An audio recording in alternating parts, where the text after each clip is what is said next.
ربی بن سلمان رحمۃ اللہ علیہ کہتے ہیں کہ میں حج کے لیے جا رہا تھا، میرے ساتھ میرے ساتھی بھی تھے۔ جب ہم کوفہ پہنچے تو وہاں ضروریات سفر خریدنے کے لیے بازار میں گھوم رہا تھا کہ دیکھا ایک ویران سی جگہ میں ایک خچر مرا ہوا تھا اور ایک عورت جس کے کپڑے بہت پرانے بوسیدہ سے تھے، چاقو لیے ہوئے اس کے گوشت کے ٹکڑے کاٹ کاٹ کر ایک زنبیل میں رکھ رہی تھی۔ مجھے یہ خیال ہوا کہ یہ مردار گوشت لے جا رہی ہے، اس پر سکوت ہرگز نہیں کرنا چاہیے، شاید یہ عورت لوگوں کو یہی پکا کر کھلاتی ہو۔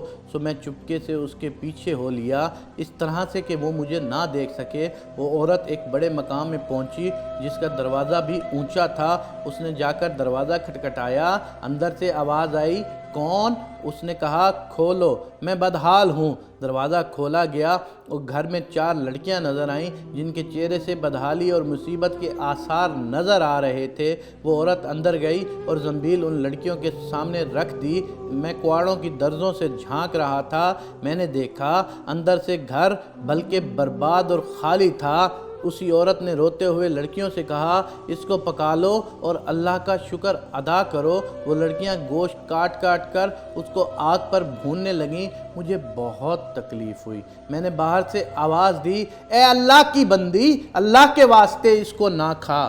وہ کہنے لگی، تو کون ہے؟ میں نے کہا، میں ایک پردیسی آدمی ہوں۔ اس نے جواب دیا، تو ہم سے کیا چاہتا ہے؟ 3 سال سے نہ ہمارا کوئی معین اور نہ کوئی مددگار ہے، تو کیا چاہتا ہے؟ میں نے کہا، مبہوسیوں کے ایک فرقہ کے سوا مردار کا کھانا کسی مذہب میں جائز نہیں ہے۔ وہ کہنے لگی، ہم خاندان نبوت کی شریف سید زادیاں ہیں۔ ان لڑکیوں کا باپ بڑا شریف آدمی تھا، وہ اپنے ہی جیسوں سے ان کا نکاح کرنا چاہتا تھا، لیکن نوبت نہ آئی، ان کا انتقال ہو گیا۔ جو ترکہ اس نے چھوڑا تھا وہ سب ختم ہو گیا۔ ہمیں معلوم ہے کہ مردار کھانا جائز نہیں، لیکن استرار میں جائز ہوتا ہے۔ ہمارا 4 دن کا فاقہ ہے۔ ربی کہتے ہیں، ان کے حالات سن کر میں بے چین سا ہو گیا اور اپنے ساتھیوں سے آ کر کہا، میرا تو حج کا ارادہ نہیں رہا۔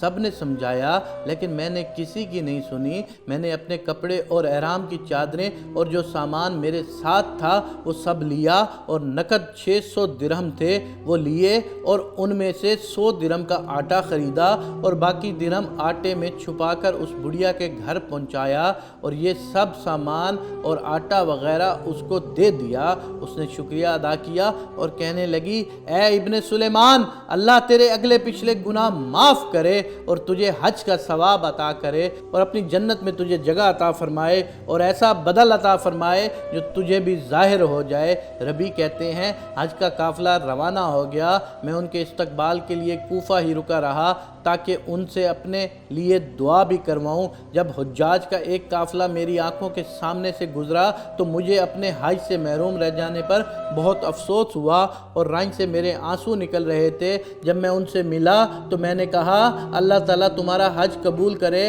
اور تمہارے اخراجات کا تمہیں بدل عطا فرمائے۔ ان میں سے ایک نے کہا، یہ کیسی دعا ہے؟ میں نے کہا، اس شخص کی دعا جو دروازے تک کی حاضری سے محروم ہو۔ وہ کہنے لگے، بڑے تعجب کی بات ہے، اب تو اس سے بھی انکار کرتا ہے کہ تو ہمارے ساتھ عرفات کے میدان میں نہ تھا، تو نے ہمارے ساتھ رمی جمرات نہیں کی، تو نے ہمارے ساتھ طواف نہیں کیے۔ میں اپنے دل میں سوچنے لگا، یہ اللہ کا لطف ہے، اتنے میں میرے شہر کے حاجیوں کا قافلہ آ گیا۔ میں نے کہا، اللہ تعالیٰ تمہاری صحیح مشکور فرمائے، تمہارا حج قبول فرمائے۔ وہ بھی کہنے لگے، تو ہمارے ساتھ عرفات میں نہیں تھا، رمی جمرات نہیں کی تو نے ہمارے ساتھ، اب تو انکار کر رہا ہے۔ ان میں سے ایک شخص آگے بڑھا اور کہنے لگا، بھائی انکار کیوں کرتے ہو؟ تم ہمارے ساتھ مکہ میں تھے اور مدینہ میں بھی ہمارے ساتھ تھے۔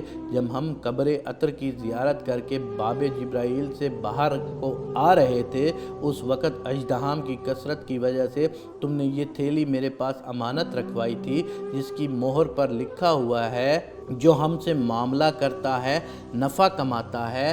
اس نے کہا، یہ لو اپنی تھیلی واپس۔ ربی رحمۃ اللہ علیہ کہتے ہیں، میں نے اس تھیلی کو کبھی اس سے پہلے نہیں دیکھا تھا۔